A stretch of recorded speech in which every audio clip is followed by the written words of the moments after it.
Good afternoon, guys. It's Diamond Dose. We're gonna do a deck tech today in Standard. For those that have been playing Standard lately a lot, they could probably realize there's a lot of companions around, so I'm gonna play a deck today that doesn't have a companion. This is Temur Adventure. Temur means the color combination of Island, Mountain, Forest, so those are the three colors we're playing in this deck. Adventure is the style of card that was introduced in Throne of Eldraine. It's a kind of a double-sided card on some level. I'll explain it when we get to an adventure card. But let's go ahead and start at the 1-drop slot. We're running 4 copies of Edgewall Innkeeper. It's 1 mana 1/1. But whenever you cast a creature spell that has an adventure, draw a card. And it doesn't need to have gone on an adventure first. So this is our main card advantage engine, if you will. That's how we're going to draw cards and keep the game going.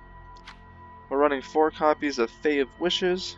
It is a 2 mana 1/4 creature, fairy wizard with flying, and you can also pay 2 and discard 2 cards and return Fae of Wishes to your hand. And the adventure side is granted. It's a 4 mana sorcery. You may choose a non-creature card you own from outside the game, reveal it, and put it into your hand. So there's a lot to unpack here. First of all, I'm going to explain the adventure mechanic. So if this card is in your hand, you can start by casting the sorcery, and you can go to your sideboard, and that's going to be the outside of the game thing, but skip that for a second. And then, when you cast that, Fae of Wishes goes to exile, and you can cast the creature at a later time from exile. But you can't do it the other way around. Like, you can't play the fairy and then go look for a card from outside the game. So you need to keep that in mind when playing this deck. And then to go back to this card here, you may choose a non-creature from you own outside the game, and that's going to be referring to our sideboard. So we are running a bunch of one-ofs that are good in different scenarios and different circumstances. So this is the highest skill cap card. I do that in air quotes. You just really need to know what you're going to grab, when you can afford to bounce this, and things of that nature, so it can get a little tricky. You just want to be hyper aware of what you're doing. 4 copies of Lucky Clover. It's a 2 mana artifact that reads, whenever you cast an adventure, instant, or sorcery spell, copy it, and you may choose new targets for the copy. So for example, if you cast the granted side of this, you can go to your sideboard and get 2 cards. And I'll point out a couple more doubles as we move along. But if we have a couple of these out, like 2 or more, and we can start triggering 3 times, then we just win the game on the spot most of the time. Really good card. We want these too early and often. Running 1 copy of Hydroid Krasis. It's a 2 and an X, 0/0 flying trample creature, jellyfish Hydra Beast. It's a lot here. And when you cast it, you gain half X life and draw half X cards, round down each time. Hydroid Krasis enters the battlefield with X +1/+1 counters on it.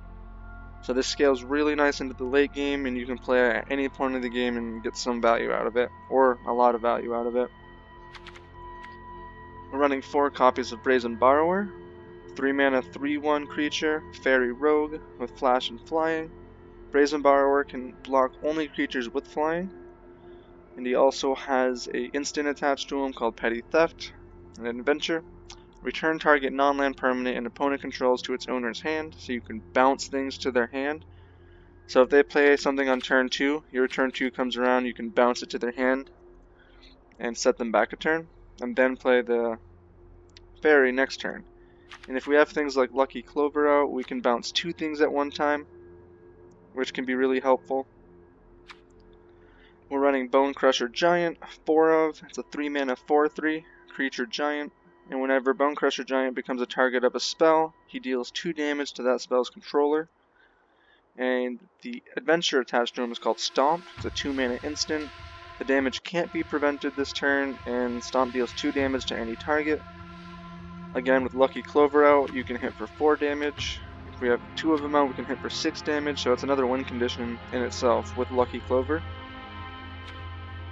4 copies of Lovestruck Beast. 3 mana 5/5 creature, Beast Noble, and Lovestruck Beast can't attack unless you control a 1/1 creature, but the adventure makes a 1/1 creature, It's a sorcery for 1 mana. Create a 1/1 white human creature token. So we can attack with the Lovestruck Beast if we have the token out, or the Edgewall Innkeeper.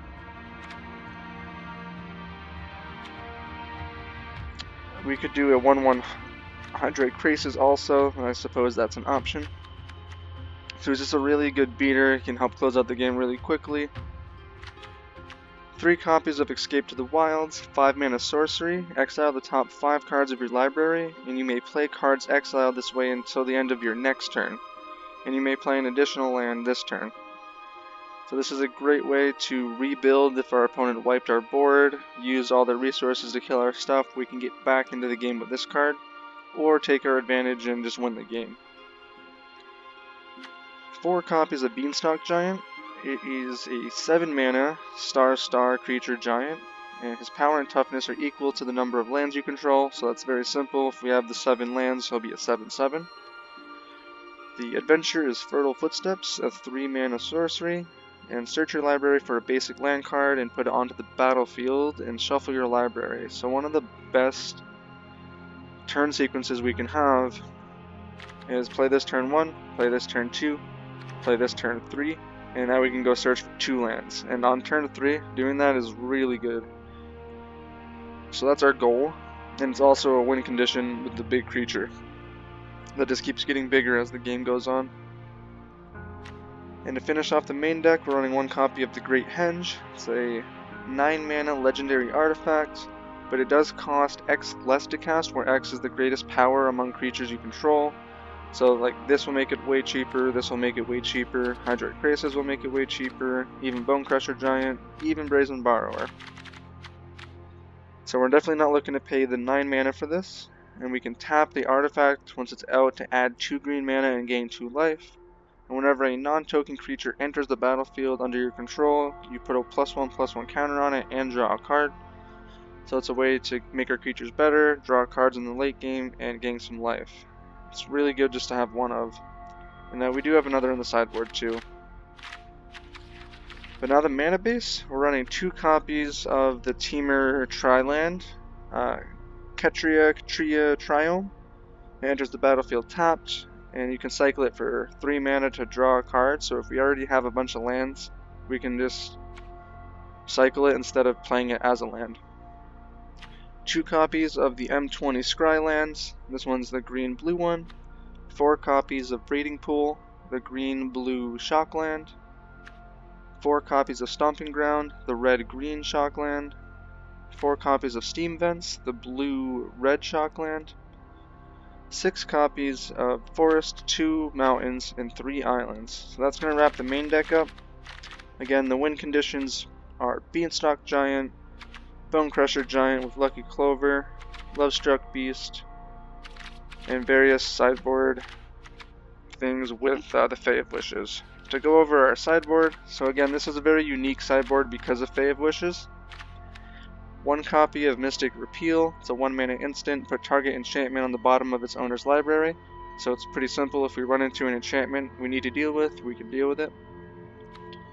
1 Grafdigger's Cage, 1 mana artifact, creature cards in graveyards and libraries can't enter the battlefield, and players can't cast spells from graveyards or libraries. So this shuts down Luca, this shuts down Winota, graveyard strategies. If we need to do those things, we can go get it.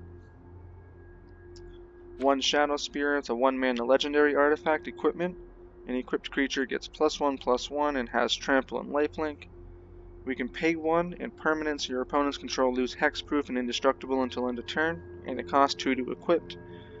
So if our opponent does have hexproof creatures, we can bring this in. It's also decent against aggro matchups because of the lifelink. 1 Soul Guide Lantern, 1 mana artifact, and when it enters the battlefield, exile target card from a graveyard, and we can tap and sacrifice the lantern to exile the whole graveyard, or we can pay 1 and tap it and sack it to draw a card. So again, graveyard hate, if we need to target a card in the graveyard or wipe out the opponent's entire graveyard, we can do this. 1 copy of Aether Gust, it's 2 mana instant, and choose target spell or permanent that's red or green, and its owner puts it on top of its owner's library, so we can get it against a red or a green spell. We can sideboard it in against red-green. 2 copies of Disdainful Stroke, 2 mana instant, and counter target spell with converted mana cost 4 or greater. If we're running into any decks with like Wilderness Reclamation or Fires of Invention or big planeswalkers, we can bring this right into the main deck after sideboarding. 1 copy of Negate, 2 mana instant, counter target non-creature spell, really good against blue-white control, Jeskai Fires. Also pretty good against the cycling deck to hit that Zenith Flare. That's a good target for this too. 1 copy of Fling. If we can finish our opponent off with Fling, it's obviously right to do so, especially with Beanstalk Giant. It gets pretty big. 1 copy of Scorching Dragonfire, 2 mana instant. It deals 3 damage to target creature or planeswalker, and if that creature or planeswalker would die this turn, exile it. So a little bit of extra removal. 1 copy of Mystical Dispute, 3 mana instant, and this spell costs 2 less to cast if it targets a blue spell, and we can counter target spell unless its controller pays 3. Really good against any blue deck, especially in the counter wars. 1 copy of Storm's Wrath, 4 mana sorcery, and Storm's Wrath deals 4 damage to each creature and each planeswalker. So if we need to sweep the board, sweep some planeswalkers, we can go get this with our fairy. 1 copy of Tamiyo, Collector of Tales, 4 mana, 5 loyalty planeswalker, and spells and abilities your opponent's control can't cause you to discard cards or sacrifice permanents. That can come in handy sometimes.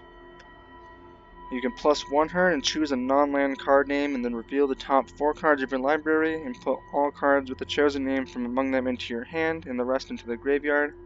So it's a way to dig for some win conditions. And we can also -3 her, which is kind of her most appealing one. Return target card from your graveyard to your hand. So not permanent, but card. Whatever we want, we can get from our graveyard to our hand, and she still lives. So against grindy matchups that we need to beat our opponent out of resources, this is a way to do that. 1 more copy of Escape to the Wilds if we need a way to get back into the game. And 1 more copy of the Great Henge because it is a very good card. And if we can't get it from our deck, we can get it with our fairy. So that is going to wrap up Temur Adventure. We're going to play some games today, and I'll have those uploaded at some point today. And if you guys like the content, please be sure to leave a like, a comment, subscribe. If you want to see me play a certain deck or do a deck tech on a certain deck, leave a comment below. I'll see what I can do. I have pretty much everything I need to do what I gotta do. And that's gonna close up the deck tech, guys. I appreciate you all so much and have a great day. Bye.